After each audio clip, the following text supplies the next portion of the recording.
ഇന്ന് നമ്മൾ ഡിസ്കസ് ചെയ്യുന്ന ടോപ്പിക് വണ്ടർ മാത്സ് എന്ന് പറയുന്ന ടോപ്പിക്കാണ്. ആ പേരിൽ തന്നെയുണ്ട് ഒരു വണ്ടർ. എന്താണ് ആ വണ്ടർ എന്ന് ചോദിച്ചു കഴിഞ്ഞാല്, നമ്മൾക്കറിയാം നമ്മുടെ മക്കളെ സംബന്ധിച്ചോളം മാത്സ് എന്ന് പറയുന്ന ഒരു ടോപ്പിക് ജനറലി ഒരു ഫിയർ ഓഫ് മാത്ത് നമ്മുടെ മക്കൾക്ക് പൊതുവേ ഉണ്ട്. ഞാൻ ഒരു പാരന്റിംഗ് കോച്ച് ആയതുകൊണ്ട് തന്നെ കുട്ടികളുടെ അക്കാദമിക്സുമായിട്ടും ധാരാളം കാര്യങ്ങൾ എപ്പോഴും മാതാപിതാക്കളോട് ഡിസ്കസ് ചെയ്യുന്നതുകൊണ്ട് ഈ മാത്സിനെ കുറിച്ചിട്ടുള്ള ഒരു ടോപ്പിക് എപ്പോഴും കടന്നു വരാറുണ്ട്. അപ്പൊ ജനറലി മാതാപിതാക്കളുടെ ഒരു കൺസേൺ എന്ന് വെച്ച് കഴിഞ്ഞാല്, എന്റെ മക്കള് 5ാം ക്ലാസ് വരെ കണക്കിൽ നല്ല മാർക്ക് ഉണ്ടായിരുന്നു, എല്ലാ വിഷയങ്ങൾക്കും നല്ല മാർക്ക് ഉണ്ടായിരുന്നു. പക്ഷെ 5ാം ക്ലാസ് തുടങ്ങിയിട്ട് കണക്കിൽ പൊതുവെ എസ്പെഷ്യലി മാത്സിൽ കുറഞ്ഞു വരുന്നതായിട്ട് പറയുന്നു. എന്താണ് ഇതിന് കാരണം എന്ന് ചോദിച്ചു കഴിഞ്ഞാല്, അതിന്റെ അടിസ്ഥാനത്തിൽ ഈ ചെറിയ ക്ലാസ്സിൽ, അതായത് നമ്മൾ ചെറിയ ക്ലാസ് എന്ന് പറയുമ്പോൾ 1ാം ക്ലാസ് തുടങ്ങിയിട്ട് 5ാം ക്ലാസ് വരെ, അതായത് കുട്ടികളുടെ ആദ്യത്തെ ഒരു 10 വയസ്സ്, ഈ ചെറിയ ക്ലാസ്സിൽ അല്ലെങ്കിൽ ഈ 10 വയസ്സ് വരെ കുട്ടികൾക്ക് ബൈഹാർട്ട് ചെയ്ത് പഠിക്കാനുള്ള ഒരു കപ്പാസിറ്റി കൂടുതലാണ്. അപ്പൊ ഈ മാത്സും അവർ ബൈഹാർട്ട് ചെയ്താണ് പഠിച്ചുകൊണ്ടിരിക്കുന്നത്. അപ്പോ 5ാം ക്ലാസ് വരെ കുട്ടികൾക്ക് എല്ലാ വിഷയങ്ങൾക്കും മാത്സ് അടക്കം നല്ല മാർക്ക് ഉണ്ടായിരുന്നു. അതിനുശേഷം 5ാം ക്ലാസ് മുതൽ മുന്നോട്ട് ചെല്ലുമ്പോൾ ഒരു കണക്കിന് മാർക്ക്, മാത്സിന് മാർക്ക് കുറഞ്ഞു അതിന്റെ കണക്കിന് മാത്രമാണ് മാർക്ക് കുറയുന്നത്. അതിന്റെ കാരണം വെച്ചാൽ മാത്സ് എന്ന് പറയുന്ന ഒരു വിഷയം കണ്ടുപഠിക്കേണ്ട, അതിന്റെ കോൺസെപ്റ്റ് മനസ്സിലാക്കി അതിന്റെ ഫണ്ടമെന്റൽസ് മനസ്സിലാക്കി പഠിക്കേണ്ട ഒരു വിഷയമാണ്. അത് ബൈഹാർട്ട് ചെയ്ത് പഠിക്കേണ്ട ഒരു വിഷയമല്ല. നമ്മള് ചെറിയ ക്ലാസ്സിൽ കുട്ടികൾ മാർക്ക് സ്കോർ ചെയ്യുന്നതിന് എന്തും ഇപ്പൊ നമ്മള് മൾട്ടിപ്ലിക്കേഷൻ ടേബിളൊക്കെ ഒരു റൈം മാതിരി നമ്മൾ ചൊല്ലിക്കൊടുക്കുകയാണെങ്കിൽ കുട്ടികൾ മാത്സ് വളരെ ഈസി ആയിട്ട്. പക്ഷെ 5ാം ക്ലാസ് തുടങ്ങുമ്പോൾ അവർക്ക് ബൈഹാർട്ടിങ് കപ്പാസിറ്റി കുറയും. അതുകൊണ്ടിട്ട് തന്നെ മാത്സ് പിന്നീട് അങ്ങോട്ട് ഒരു ടഫ് ആകും. അതുകൊണ്ടാണ് ജനറലി കുട്ടികൾക്ക് ഒരു ഫിയർ ഓഫ് മാത്ത് ഉള്ളത്. എന്നാലോ മാത്സിന്റെ ഫണ്ടമെന്റൽസ് മനസ്സിലാക്കി കഴിഞ്ഞാൽ മാത്സ് ഈസ് വെരി ഈസി. ഇന്ന് നിങ്ങളുടെ മുമ്പാകെ നമ്മുടെ മുമ്പാകെ വയ്ക്കുന്ന ഈ വണ്ടർ മാത്സ് എന്ന് പറയുന്ന ടോപ്പിക്കിന് ഇത്തരത്തിലൊരു ഹിസ്റ്ററി കൂടി പറയാനുണ്ട്. വണ്ടർ മാത്സ് എന്ന് പറയുന്നത് ഒരു സോഫ്റ്റ്വെയർ ആണ്. കുട്ടികളുടെ മാത്സിന്റെ ഫണ്ടമെന്റൽസ് അപ്ഡേറ്റ് ചെയ്ത് കറക്റ്റ് ചെയ്ത് ഏതൊരു കുട്ടിയെയും 100ൽ 100% മാർക്കും കുട്ടികളെ മേടിക്കാൻ പ്രാപ്തരാക്കുന്ന ഒരു അമേസിംഗ് സോഫ്റ്റ്വെയർ ആണ് വണ്ടർ മാത്സ് എന്നുള്ള സോഫ്റ്റ്വെയർ. ഞാൻ ഈ വണ്ടർ മാത്സ് സോഫ്റ്റ്വെയർ നിങ്ങളോട് ഇൻട്രൊഡ്യൂസ് ചെയ്യുന്നതിനേക്കാൾ തൊട്ട് മുമ്പിട്ട് ഈ വണ്ടർ മാത്സിന്റെ ആർക്കിടെക്ട് ആയിട്ടുള്ള, ഈ വണ്ടർ മാത്സിന്റെ ശില്പി ആയിട്ടുള്ള ശ്രീ റെജി ജോസാർ അവർ ഇന്ന് നമ്മളോടൊപ്പം ഉണ്ട്. അപ്പൊ ഞാൻ ഈ സോഫ്റ്റ്വെയർ നിങ്ങളോട് പരിചയപ്പെടുത്തുന്നതിനേക്കാൾ മുമ്പിട്ട് റെജി ജോസാറിന്റെ കുറച്ച് ആർട്ടിക്കിൾസ്, അദ്ദേഹത്തിനെ കുറിച്ചുള്ള കുറെ ആർട്ടിക്കിൾസ് ധാരാളം പത്രമാധ്യമങ്ങളിൽ വന്ന, വീഡിയോസിലേക്ക് വന്ന ആർട്ടിക്കിൾസ് ഞാൻ വായിച്ചു. അതിൽ ഏറ്റവും പ്രധാനമായിട്ട് എനിക്ക് ഇഷ്ടപ്പെട്ട 1-2 കാര്യങ്ങൾ വെച്ചിട്ട്, റെജി ജോസ് സാറ് ഒരു ഹൈസ്കൂൾ സ്റ്റുഡന്റ് ആയിരിക്കെ ഏതൊരു സ്റ്റുഡന്റിനെ പോലെ ഒരു മാത്സിനോട് ഒരു ഒരു ഒട്ടും തന്നെ ഇഷ്ടമല്ലാത്തൊരു സബ്ജക്റ്റ് ആയിരുന്നു അദ്ദേഹത്തിന്റെ മാത്സ്. അദ്ദേഹത്തിന്റെ ഹൈസ്കൂൾ വിദ്യാർത്ഥി ആയിട്ടിരിക്കെ അദ്ദേഹത്തിന് മാത്സിന് കിട്ടിയ ഒരു മാർക്ക് ലിസ്റ്റ് അന്നത്തെ പത്രമാധ്യമങ്ങൾ ഉണ്ടായിരുന്നു.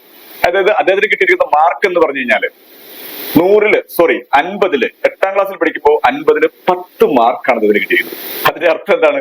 അദ്ദേഹം ഒരു ആവറേജ് സ്റ്റുഡന്റിൽ താഴെയായിരുന്നു നമ്മുടെ റെജി ജോസ് സാറ്. എനിവേ അദ്ദേഹത്തിന്റെ പാരന്റ്സും വളരെ കൺസേൺ ആയിരുന്നു. 10ാം ക്ലാസ് വരെ അദ്ദേഹം സംഭവം മാനേജ് ചെയ്തു. 10ാം ക്ലാസ് എത്തി കഴിഞ്ഞപ്പോൾ അദ്ദേഹത്തിന്റെ parent by profession is a doctor, ഒരു ഹോമിയോ ഡോക്ടറാണ്. അദ്ദേഹം ഈ കുട്ടി എങ്ങനെയെങ്കിലും ഒരു 10ാം ക്ലാസ് കിടക്കണ്ടോ എന്ന് വിചാരിച്ചിട്ട് ഒരു മാത്സ് ടീച്ചറെ, ധാരാളം ട്യൂഷൻ ടീച്ചേഴ്സിനെ അപ്പോയിന്റ് ചെയ്തു, ഒരു മാത്സ് ടീച്ചറെ കൂടി അപ്പോയിന്റ് ചെയ്തു. ആ സോക്കോൾഡ് ട്യൂഷൻ ടീച്ചർ മാത്സിന്റെ ഫണ്ടമെന്റൽസ് ഒരു മാജിക് ട്രീയിലൂടെ വരച്ച് കാണിച്ച് വിഷ്വലൈസ് ചെയ്ത് പഠിപ്പിക്കേണ്ടത്. അവിടെയാണ് റെജി ജോസ് എന്ന സ്റ്റുഡന്റിന് മാത്സിന്റെ ഒരു റിത്തം അല്ലെങ്കിൽ ഒരു ലാംഗ്വേജ് മനസ്സിലായത്. പിന്നീട് അവിടെ നിന്ന് അങ്ങോട്ട് ഹിസ്റ്ററിയാണ്. അദ്ദേഹം SSLC പാസ്സാകുന്നു, പ്രീ ഡിഗ്രി പാസ്സാകുന്നു. ഒരു ചലഞ്ച് എന്നോണം അദ്ദേഹം കാലിക്കറ്റ് യൂണിവേഴ്സിറ്റിയിലെ BSc മാത്സിനെ പ്രൈവറ്റ് ആയിട്ട് രജിസ്റ്റർ ചെയ്തു. പ്രൈവറ്റ് ആയിട്ട് രജിസ്റ്റർ ചെയ്ത ആ സ്റ്റുഡന്റ് മാത്സിന് 1000ൽ 1000 മാർക്കും സ്കോർ ചെയ്തിട്ട് റാങ്കോട് കൂടിയിട്ട് പാസ് ഔട്ട് ആവും. കാലിക്കറ്റ് യൂണിവേഴ്സിറ്റി ഇന്നേ വരെ ചരിത്രത്തിൽ ഉണ്ടായിട്ടില്ല. കാരണം BSc മാത്സ് പ്രൈവറ്റ് ആയിട്ട് ഒരു സ്റ്റുഡന്റ് രജിസ്റ്റർ ചെയ്യുക, ആ സ്റ്റുഡൻസ് മാത്സിന് ഫുൾ മാർക്ക് വാങ്ങിക്കുക, 1000ൽ 1000 മാർക്ക് വാങ്ങിക്കുക, റാങ്കോട് കൂടി പാസ് ഔട്ട് ചെയ്യുക. അപ്പൊ ഞാൻ പറഞ്ഞു വരുന്നത് വെച്ചാല്, അതിനുശേഷം അദ്ദേഹത്തിന്റെ 30 വർഷത്തെ ഒരു ടീച്ചിങ് എക്സ്പീരിയൻസ് പാലാ ബ്രില്യന്റ് പോലുള്ള അല്ലെങ്കിൽ റെസൊണൻസ് പോലുള്ള ഇന്റർനാഷണൽ ഇൻസ്റ്റിറ്റ്യൂട്ടുകളിലെ ഒരു വിസിറ്റിംഗ് മാത്തമാറ്റീഷ്യനാണ് അദ്ദേഹം. അദ്ദേഹത്തിന്റെ 30 വർഷത്തെ ടീച്ചിങ് എക്സ്പീരിയൻസ് കൂടി ചേർന്നിട്ടുള്ളതാണ് നമ്മുടെ വണ്ടർ മാത്സ് എന്ന് പറയുന്ന നമ്മുടെ വിദ്യാർത്ഥികൾക്ക് അല്ലെങ്കിൽ നമ്മുടെ മക്കൾക്ക് കൊടുക്കുന്ന ഈ വണ്ടർ മാത്സ് എന്ന് പറയുന്ന ഒരു സോഫ്റ്റ്വെയർ.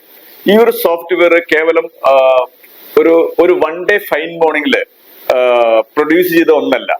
ഇത് അദ്ദേഹത്തിന്റെ ഓൺ എക്സ്പീരിയൻസും അദ്ദേഹത്തിന്റെ 30 വർഷത്തെ ടീച്ചിങ് എക്സ്പീരിയൻസിന്റെ ഒക്കെ ഒരു ആകെ തുകയാണ്, അല്ലെങ്കിൽ ഒരു ജിസ്റ്റ് ആണ് എന്ന് വേണമെങ്കിൽ പറയാം. So we are very fortunate, കാരണം നമ്മുടെ മക്കൾക്ക് പഠിക്കാൻ അത്തരത്തിൽ വളരെ കോൺഫിഡന്റ് ആയിട്ടുള്ള ആ ഒരു സോഫ്റ്റ്വെയർ നമ്മുടെ മക്കൾക്ക് ലഭിക്കുകയാണ്. സോ ഇന്ന് നമ്മളോടൊപ്പം ആ ഒരു സോഫ്റ്റ്വെയറിനെ കുറിച്ചിട്ട് ഒന്ന് എക്സ്പ്ലെയിൻ ചെയ്യേണ്ടത് ശ്രീ റജി ജോസ് സാർ നമ്മളോടൊപ്പം ഉണ്ട്. റജി ജോസ് സാറിൽ നിന്ന് തന്നെ വണ്ടർ മാത്സിന്റെ ആ ഒരു മെയിൻ ഫീച്ചേഴ്സിനെ കുറിച്ചിട്ട്, അദ്ദേഹത്തിന്റെ ഒരു എക്സ്പീരിയൻസ് അതിനെ കുറിച്ചിട്ട് നമുക്ക് മനസ്സിലാക്കാം. അത് ആ കാര്യങ്ങളെ കുറിച്ച് വിവരിക്കുന്നതിലേക്ക് വേണ്ടിയിട്ട് റജി ജോസ് സാറിനെ ഞാൻ സ്വാഗതം ചെയ്യുന്നു. Sir please. നമസ്കാരം, ഞാൻ റജി ജോസ്. മാത്തമാറ്റിക്സിലെ വണ്ടർ മാത്സ് എന്ന് പറയുന്ന ഒരു പ്രൊഡക്റ്റ്, ഒരു സോഫ്റ്റ്വെയർ ഞാൻ തയ്യാറാക്കിയിട്ടുണ്ട്. അതിനെക്കുറിച്ച് ഒരു ചെറിയ ഇൻട്രൊഡക്ഷൻ തരാനാണ് ഞാൻ നിങ്ങളുടെ മുമ്പിൽ എത്തിയിരിക്കുന്നത്. 10ാം ക്ലാസ് വരെ പല അധ്യാപകർ എന്നെ പഠിപ്പിച്ചിട്ടും, ഒരുപാട് സ്കൂളിലെ ടീച്ചേഴ്സ് അതുപോലെ ട്യൂഷൻ ടീച്ചേഴ്സ് എല്ലാം പഠിപ്പിച്ചിട്ടും എനിക്ക് 8ാം ക്ലാസ്സിൽ കിട്ടിയ 10 മാർക്ക്, 50ൽ 10 മാർക്കാണ് എന്റെ ഏറ്റവും വലിയ മാർക്ക്. എന്നാൽ 10ാം ക്ലാസ്സിന്റെ അവസാനം 2 മാസം, എക്സാമിന് 2 മാസം മുമ്പ് എന്റെ പപ്പ എനിക്ക് വേണ്ടി കണ്ടെത്തിയ ഒരു ട്യൂഷൻ ടീച്ചർ ഒരു പ്രത്യേക ടെക്നിക്ക്, ആ ടെക്നിക്കിന്റെ പേര് മാജിക് മാസ് ട്രീ എന്നാണ്. ആ ഒരു ടെക്നിക്കിലൂടെ അദ്ദേഹം ബേസിക് ഫണ്ടമെന്റൽസ് പറഞ്ഞു തന്നു. ഒരു പ്രത്യേക ട്രീ വരച്ചതിന് ശേഷം ഒരു ട്രീയിലൂടെ അദ്ദേഹം ആ ഫണ്ടമെന്റൽസ് കറക്റ്റായി മനസ്സിലാക്കി തന്നു. ഈ ബേസിക് ഫണ്ടമെന്റൽ ക്ലിയർ ചെയ്ത് തന്നപ്പോൾ പിന്നീട് ഞാൻ പ്രൈവറ്റായി ഒരു അധ്യാപകരുടെ പോലും സഹായമില്ലാതെ വീട്ടിലിരുന്ന് പഠിച്ച് റാങ്ക് വാങ്ങി. അത് ന്യൂസ് പേപ്പറുകളെല്ലാം വലിയ വാർത്തയായിരുന്നു. Calicut university vice chancellor AMP Ummerkutty പറഞ്ഞത് അദ്ദേഹത്തിന്റെ ലൈഫിൽ ഒരു പ്രൈവറ്റ് സ്റ്റുഡന്റ് ഇങ്ങനെ ഒരു അച്ചീവ്മെന്റ് നേടി കണ്ടിട്ടില്ല എന്നുള്ളതാണ്. അപ്പൊ ഈ ടെക്നിക്കാണ് നിങ്ങളുടെ മുമ്പിലേക്ക് മാജിക് മാസ്റ്ററി എന്ന രീതിയിൽ ഞാൻ ഈ വണ്ടർ മാസ്റ്ററിലൂടെ പരിചയപ്പെടുത്തുന്നത്.